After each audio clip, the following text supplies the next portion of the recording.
Welcome to Unboxed. We're about to director's cut the heck out of Plainview Players Present. On the director's cut is myself, Becky Baumwoll. Y'all introduce yourselves. I'm Nick Abeel. I'm Blake Habermann. Woo! And the three of us are gonna do a director's cut of this piece, which, as you saw, is chock full of nonsense. So, okay, y'all, we're gonna start it, and then we're gonna talk. You ready? Cool. All right, Broken Box. Look cute. Sound good. Here we go.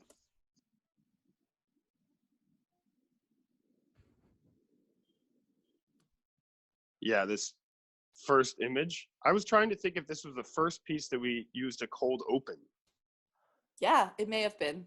Cold open meaning that we didn't do a sign hold at the beginning and then integrated in. Just lights up on a mime. And here the whole plain view, Blake, you're everything. Geraldine.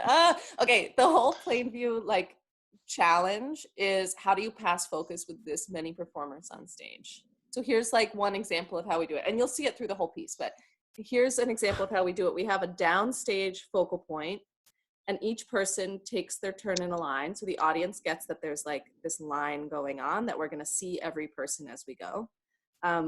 The characters are like super over the top so that we can get that we're getting an introduction to each character, like the beginning of like a, soap opera. Yeah, and we talked about it like the cast list that we wanted to organize, like you were reading down the list and you were introduced to each character, like you would on the first page of a play and see the roles. Mm-hmm. And you'll see that and what each person played. Everyone else was, faced up stage when the person comes down stage. Like when we foreground someone or focus on them, everyone else turns up stage so that it's like they're being silent. And this is sort of the big time jump that happens. We go right to the opening night of the show. We talked about trying to show rehearsals at some point, but I think that fell away pretty early. And Nick, in this Here I scene am. solved all the problems. So now we see that he's the point of focus because everyone's coming to their problems, coming to Nick with their problems. Yeah, the stage manager character was kind of a catch-all. I mean, no one person would be doing all of these things. There's no but in director. community theater, it does. Yeah, there's no director. I didn't direct it. Yeah, who knows? The director's off. The director quit. But midway through. you need someone in the theater to rally everybody around. And here's Especially our these first people. unifying image. So everyone's all over doing their own thing, but if the first unifying image is this, and we also notice that all hands Maddie has in this scene established the presence of the curtain and that cannot be seen by the audience.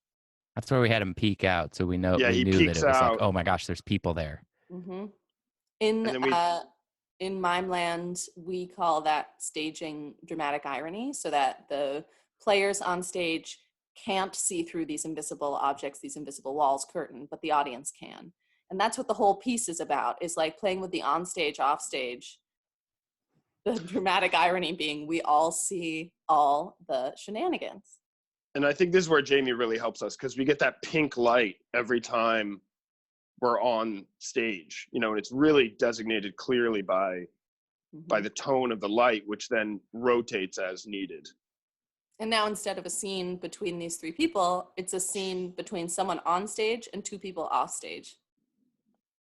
And of course, here's our first clue that it's Romeo and Juliet. Star-crossed lovers. And I remember there was a lot of discussion about how clear we wanted to make the story and the play, whether we were going to have it be a specific play or just a play, and I think the recognition we wanted to go with and something, the recognition. Yeah, and the R&J jokes give you another kind of layer. So here comes the second clue, which is bite your tongue at me. And bite there's a lot thumb. Do you bite your tongue at me, sir? I bit my tongue at me, sir. There was a lot of discussion of like, how do you mime heightened language, which we get to see because oh, poor Dwayne. He's forgotten his sword.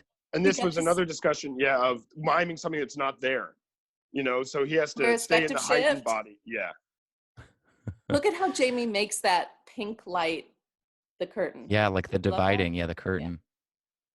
Yeah. Here comes Nick solving the problem. We're going to perspective shift again. Oh no, here we go. Nick's is the only one whose mask is out to the audience, and we know that he's the focus of that moment.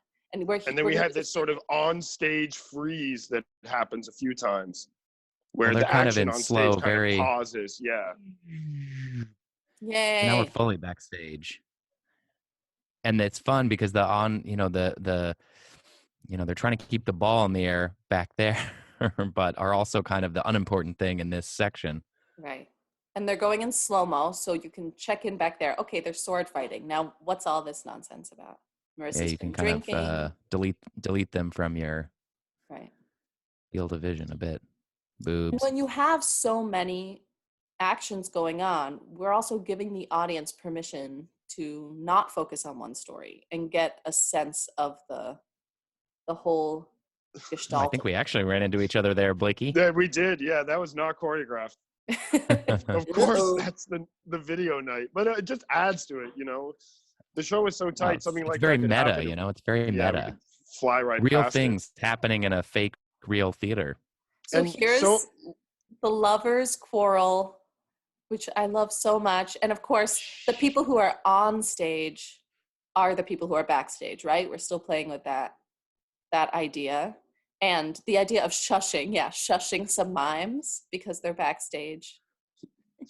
And I think with all of these interactions, with me and Jerry in the hat, with Maddie forgetting his lines, all pay off in the second part of the show. The breath, it all has to do with the arc of the characters, which I think is what makes this one of our most sort of narratively complex pieces. And look how Geraldine, like the scope and size of her gestures, that exaggerated movement isn't just like, okay, Geraldine mimes that way. No, we saw her go backstage and have these smaller gestures so we can compare it to the heightened Shakespearean language. Yeah, this was a crazy part for me because I was performing as if I was on stage facing directly the upstage curtain while trying to watch out of my, peripheral vision to see for the moment when the shift has to happen. Quick change, So I'm sandbags. Yeah. And so I'm performing as the actor on stage, but as the technician in the actual piece, I'm watching the backstage action to get my cue to shift around. All right, here we go. Here's the Easter egg for my sisters. I made up this dance when I was 5 years old on a trip. Did you really? To the four corners. Sunshine arms, 2, 3, 4, and a snap. 2. and Marissa, like Marissa a beat and a half behind. So off. It's so that's perfect. so right great. Here. What a great She's detail. Just wandering around. Yeah, look at her go. She's loving it though, Yeah. Here we're like, okay, we know it's Shakespeare now, and we know this scene. It's such a famous scene that we had such a good time figuring out what are the gestures of the hands to hands Oh. Let us do as hands do. Here we go. Right. And this was, this was really early on. Yeah. Here's that old-fashioned gag. And we talk about the reveal a lot in mime, that when you're working with invisible objects, mustache, the audience, we get to show the audience whatever we want, whenever we want. So there's that little moment of the reveal. Oh, it's the mustache. We don't see it until Marissa indicates with her hand. Jacques Hughes. And there goes the curtain. Matt. Okay, so Matt picked a different instrument every night. Yeah, is he playing a flute? He plays a flute in this one. Yeah, Matt's the type of actor that you don't really have to tell him what to do. He'll just do stuff. Well, and I think we played and leaned really hard, and we talked about this piece as our homage to the theater. We talked a lot about Waiting for Guffman, these different kinds of types of people that you find in the theater and people that are drawn to the theater, these sort of quirky people in various different ways. And I think the tropes of Shakespeare and the tropes of community theater really help us keep the audience engaged with all this action. Right. Community theater is a place too that where you're rooting for them inherently because everybody gets the gag. We're all just playing pretend.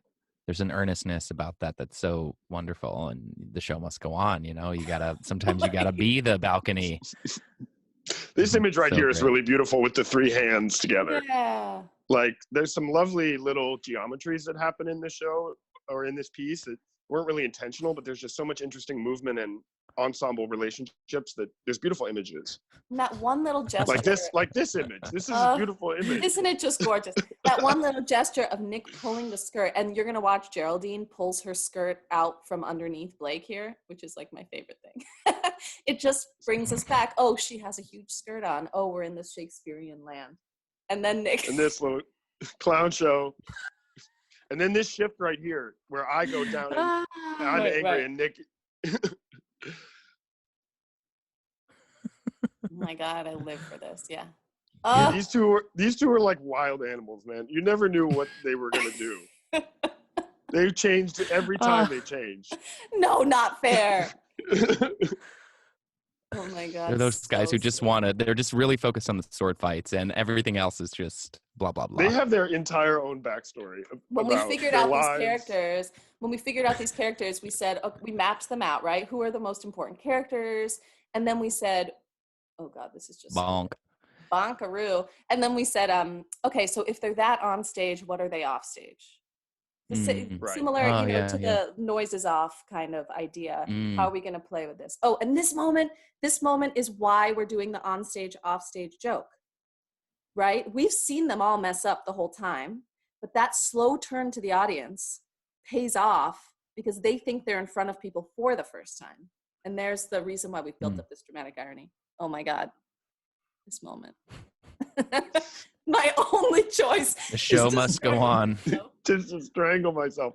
I love how he looks at his hands like they're possessed, like they're being possessed by some external force of Shakespeare. The ghost of Shakespeare is like, you must kill yourself now. Oh, and we all care so much. We care so much about it going well, you know? Ooh, to be continued, I say. Yeah. Yay! Oh, that's it. Yay! Okay, we're gonna now have a conversation live with the cast. You'll see the Zoom link in your RSVP email, and we're gonna talk about it. And then to be continued, of course, at the end of tonight, we're gonna send you a little link to part 2. So you'll be able to see the rest of the story. Thanks. Thanks all. Thanks, Blake. Yay, thank Wahoo. you. More Thank fun. you.